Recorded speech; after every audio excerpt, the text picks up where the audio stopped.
రేవంత్ రెడ్డి ప్రకృతి ప్రేమికుడు అని చెప్పి చెప్తా ఉన్నారు కన్నా బయట. అంటే ఆయన కూడా బాజాప్తా మాట్లాడిండు. ప్రకృతిని మనం నాశనం చేయాలని చూస్తే అది ప్రకోపానికి గురయ్యి మనందరినీ కప్పేస్తుంది అది అని చెప్పి చెప్తా ఉన్నాడు. మరి ఆయన ఎందుకు ఇట్లా చేస్తాడన్న?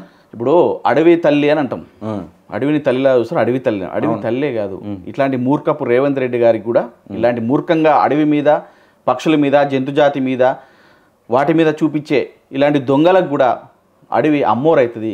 అక్కడ ఉన్న ఆకే ఒక యుద్ధం అవుతుంది. అక్కడ ఉన్న చెట్లే యుద్ధం చేస్తాయి. అక్కడ ఉన్న ఆకులు, చెట్లు, చేమలు, పుట్టలు, జంతువులు అన్నీ తిరగబడతాయి. ఆఖరికి గడ్డి పొరక కూడా గుడ్డలై తిరగబడుతుంది, మిమ్మల్ని అణిచివేస్తుంది, తరిమి కొడుతుంది అని చెప్పి తెలుస్తూ ఉంది. వీళ్ళకి అర్థమవుతలేదు. ఈ రోజు ఏదో సంబరపడుతున్నారు. ప్రకృతితో పెట్టుకున్నోడు ఎవరు కూడా ఇప్పటివరకు బాగుపడిన దాఖలాలు లేవు. ప్రకృతితో పెట్టుకుంటే వినాశనమే తప్ప వేరే ఏముండదు. మన పక్కన మన గతంలో మున్నాళ్ళు భూకంపాలు వచ్చినాయి. ఎందుకు భూకంపాలు వచ్చినాయి? ప్రకృతి సమతుల్యత లేదు. ఈ రోజు మనం అద్భుతంగా గత ప్రభుత్వంలో మనం హరితహారం అని చెప్పి కోట్లాది మొక్కలు నాటినము. ఎంతో అద్భుతంగా పచ్చని పైర్లు మనం వారం ఎవ్రీ ఫ్రైడే కూడా ఊళ్ళల్లో, గ్రామాలు కూడా అందరూ యువకులు కానీ గ్రామస్తులు అందరూ కూడా ప్రభుత్వం ఒక్కటే చేస్తే అవ్వదు, ప్రజలందరూ మమేకం వాళ్ళను ఉద్దేశంతో కేసీఆర్ కలెక్టర్లను, అధికారులను, సామాన్య ప్రజలను ప్రతి ఒక్కరిని మమేకం చేసి మొక్కలు నాటే కార్యక్రమంలో చేపడితే కోట్లాది మొక్కలు మనం నాటినాం. పచ్చని తెలంగాణగా మనం డ్రోన్ వ్యూస్ పైన వెళ్తూ ఉంటే ప్రపంచంలో నుంచి పక్క దేశాల నుంచి మన రాష్ట్రానికి వచ్చినప్పుడు చాలామంది ఏమనుకున్నారు, ఇది ఒక ఊటీయా, ఇంత అద్భుతంగా తయారైంది, హైదరాబాద్ ఫ్లైఓవర్లు, ఇంత అందమైన వాతావరణం, చుట్టుపక్కల ఎంత అద్భుతమైన గ్రీనరీ, నట్టి ఎండలో కూడా, ఎండాకాలంలో నట్టిన ఎండలో కూడా మనకు నీళ్లు ఎంత చెర్లన్నీ నిన్నాయి, భూగర్భ జలాలు పెరిగినాయి. అలాంటి పరిస్థితి నుంచి 27కి వచ్చినాం. చెర్లు ఎండిపాయే, నీళ్లు లేకపోయే, రైతులు తలకాయ పట్టుకుని కూర్చునే, నేతన్నలకు ఆ చీరలు 2 చీరలు ఇస్తా, ఒక చీర ఇస్తాను, ఆ చీరలు కూడా ఇవ్వలేకపోతే నేతన్నలు ఉరేసుకోవట్రి, విద్యార్థులు ఉరేసుకుంటుర్రు, విద్యార్థులకు ఉద్యోగాలు లేవు, నిరుద్యోగ భృతాన్ని మోసం చేసినావు, ఆడవాళ్ళకు 2500 గంగలు కలిపినావు, తులం బంగారం అంటే అది గంగలేమైంది. ఇట్లా అన్ని రకాలుగా సమాజాన్ని మోసం చేసి ఈరోజు గద్దెనెక్కి గద్దలా పీచుక తింటున్నారు తప్ప ఈరోజు వాళ్ళు చేస్తుంది ఏది లేదని తెలియజేస్తుంది. అయితే ఇప్పుడు నిజంగా మీరు అన్నట్టు రేవంత్ రెడ్డి సొంత అంటే ఆయన స్వలాభం కోసం లేకుంటే ఇంకా ఏదైనా ఇతర అంశాల కోసం ఏది చేసినా కూడా గతంలో చంద్రబాబుకు సంబంధించి ఏదైతే వాళ్ళ మిత్రునికి సంబంధించి బిల్లీరావుకు అప్పచెప్పే ప్రయత్నం చేసిరు, అది కోర్టులో నడుస్తుందని చెప్పి బయట వాదనలు వినిపిస్తూ ఉన్నాయి. ప్రజెంట్ మరి ఇప్పుడు రేవంత్ రెడ్డి చేయడానికి కారణం ఏందన్న?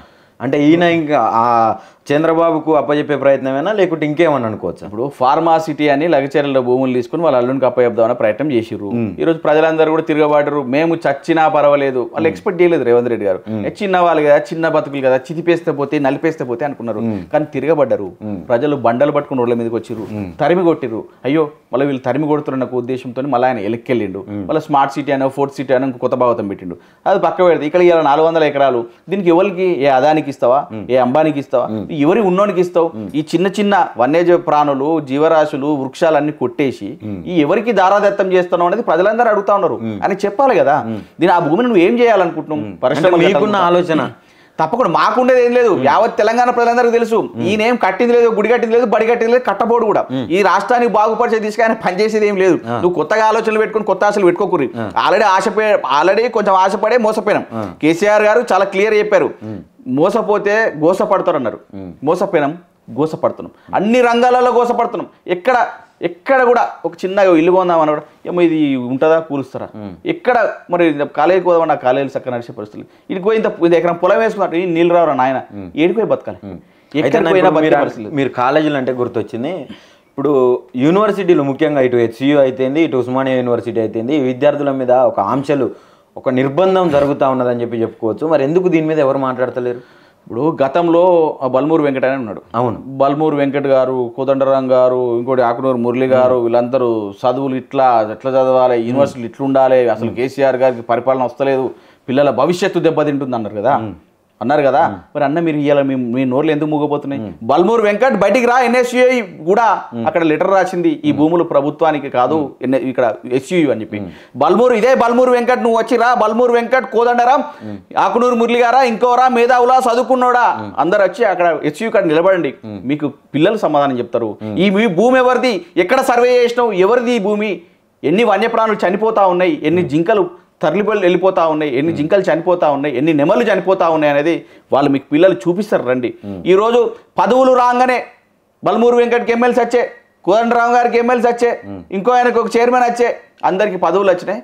నోర్లు మూగపోయినాయి, కలం పక్కకు పెట్టరు, ఇంట్లో కూర్చొని ఏసీల కింద ఎంజాయ్ చేస్తున్నారు. ఈరోజు ప్రజల్ని ఇలాంటి యూనివర్సిటీలో పిల్లల్ని బలి చేస్తూ ఉన్నారు తప్ప వేరేం లేదు.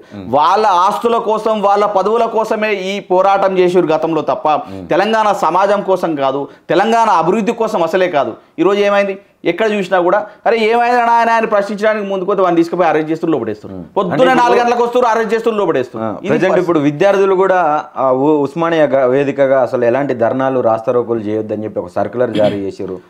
ఇప్పుడు విద్యార్థులు ధర్నాలు చేయొద్దంటే చెప్తాను, నన్ను వచ్చి నన్ను కొట్టి నేను కుట్టద్దు అని అంటే ఎట్లా బరాబర్ తిరగబడతాం. మన తెలంగాణ ఉస్మానియా గడ్డ మీద ఎలాంటి సమస్యలు లేవు, తెలంగాణ రక్తంలోనే ఉంది.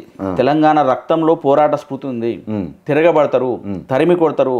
తప్పు చేస్తే తిరగబడతారు, తరిమి కొడతారు. ఒకరోజు చూస్తారు, 2 రోజులు చూస్తారు, నెల చూసిరు, 2 నెలలు చూసిరు, 15 నెలలు అయింది.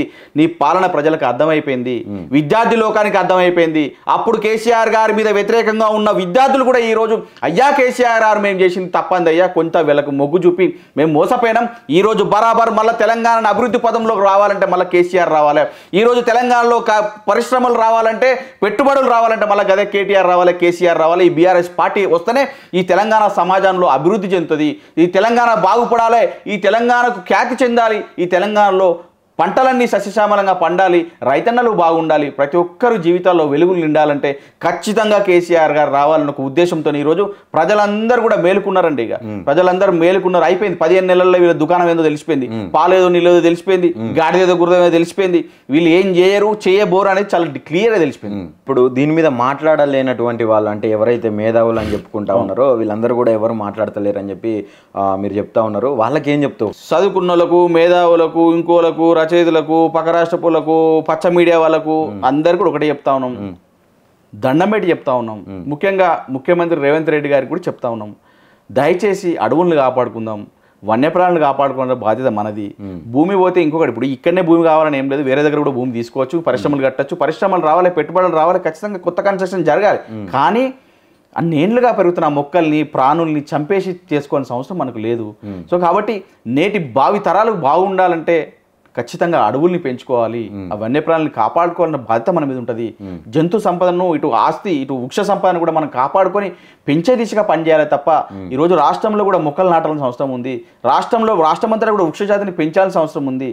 ఇలాంటి తరుణంలో అందరూ ముందుకొచ్చి పనిచేయాలి తప్ప కేవలం కేసీఆర్ గారు హరితహారం పేరుతో ముందుకెళ్ళారు కాబట్టి మేము చెట్లన్నీ నరికివేస్తామంటే ఊరుకోరు.